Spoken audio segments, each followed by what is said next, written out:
Good evening. More than 450 complaints have been received by the television regulator Ofcom about the controversial Channel 4 documentary Benefit Street, which is filmed in Birmingham. 5 million people tuned in to watch last night's second episode, featuring the residents of James Turner Street in Winson Green. But a coalition of leading charities wants the series scrapped, claiming it paints a false picture. They believe it's causing distress to millions of welfare claimants. Kevin Reid reports. At 9 o'clock last night, more TV viewers had their eyes on a tiny corner of Birmingham than any other programme, as episode 2 of Benefit Street was screened. The gritty documentary focuses on the lives of those in James Turner Street in the city's Winson Green area. Well, as I speak, the second episode of Benefit Street is on air, and as you can see, it's very quiet around here. We did speak to some of the residents that appeared in the first episode earlier, but given their experience, they didn't want to appear on camera again. Last night, the programme focused on tensions between locals and Romanian migrants. When you come over here, like thousands and thousands of pounds, and move on to another house. Acasă a fost o altă discuție, aici e altă. Acasă era vorba de vreo 8 ore de muncă. De muncă muncim 17 ore pe 10 lire. The documentary is certainly polarising opinions, with protests at the offices of the film company which made it, and some charities want it scrapped. The duty of a broadcaster like Channel 4 is to help promote informed debate, to show a mirror up to the nation that we are, and instead what they seem to have done is picked on some extreme examples, potentially misrepresented them, and really not shown what is the reality for the vast majority of people. But others believe it's lifting the lid on many serious issues in society. I think now that we're 2/5 of the way in, we can see that it's becoming a quite brilliant programme in terms of pricking a lot of different people's consciences, not just on a personal level with the individual characters, but on the city level, and particularly with the second episode on a national level too.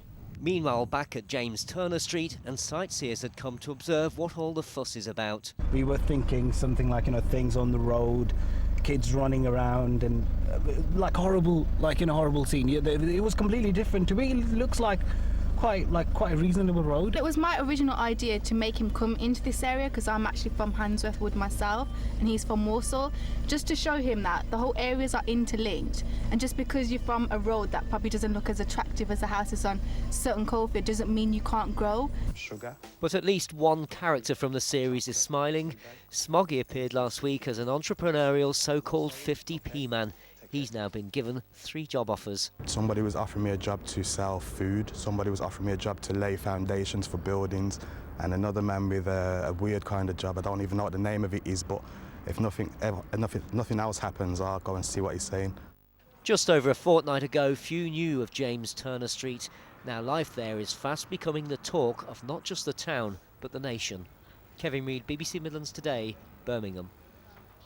More than 30,000 people have now signed a petition calling for Benefit Street to be scrapped. We'll be hearing from Channel 4 in just a moment. First, we're joined from Leeds by Arshad Mahmood, who started the online petition in protest at the show's content. Good evening to you, Mr. Mahmood. Good evening. What's upset you so much about this programme?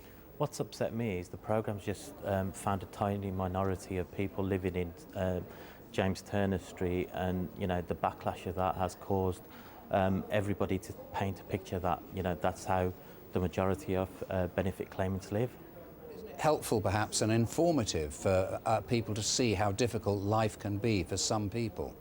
It does show a very tiny minority, but then at the same time, in some of today's online papers, the government have even picked up on it and saying that they're trying to use that as evidence now, saying that this is how benefit claimants live, and it's wrong. They don't. So you think it portrays a false picture? Oh yeah, no doubt about that. Why do you personally feel so strongly about it? I personally feel so strongly about it because we were born not far from Winson Green, and we were brought up on benefits as well, and me and my siblings have all been successful. My brother is a successful solicitor. He's also a councillor in the Hodgill ward of Birmingham as well, and we're not living like that. Hardly likely that the Channel 4 producers will scrap this programme. Is there any point really in pursuing this campaign?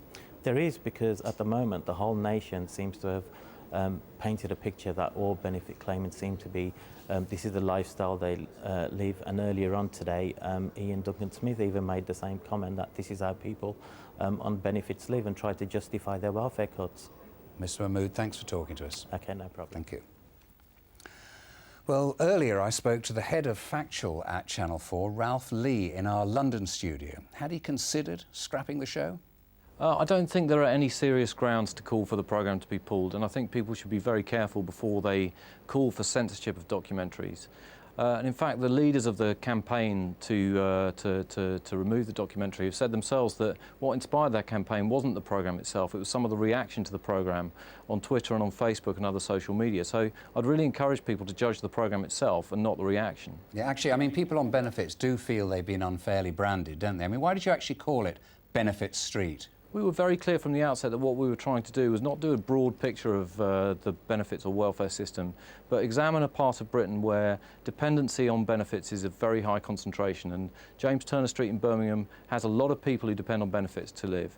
And it also sits within an area where unemployment, there's been a long-term problem with high unemployment. So the hopes for them to get out off benefits are actually relatively hard. But don't you think you're making an exhibition of what you could call unfortunate people? Well, it's interesting that some people have accused us of that, and I'd absolutely refute that. And if you look at the reviews of the last night's programme in the newspapers today, they say very emphatically this programme does not mock the poor. It's not pointing the camera in order to ridicule or humiliate. It's pointing the camera in order to understand, to sympathise and to inspire and provoke a debate about the issues. Is it a fair picture, do you think? It's a fair picture of James Turner Street in the year that we filmed there. And it's a documentary portrait of a place that's really resilient in the face of the hardships that it faced. You know, that's one of the key reasons why we chose James Turner Street, was not just because of high dependency on benefits, but because the community pulls together. You see many instances in the course of the series of residents supporting one another, of neighbours. But they still feel they've been manipulated, don't they? A couple of voices have suggested that they've been manipulated, but I can say absolutely clearly that from the outset, the programme makers were clear why they had been there at James Turner Street. And it was people had the option, residents and neighbours had the option of whether to be in the documentary or not. This is a fair documentary portrait of that street. Any regrets? I mean, are you surprised by the rumpus it's caused? No, I think if we at Channel 4 are able to provoke a debate about an important issue, an issue as important to the country as benefits is now, then that's a good thing. Ralph Lee, thank you. Thank you. Coming up later in the programme,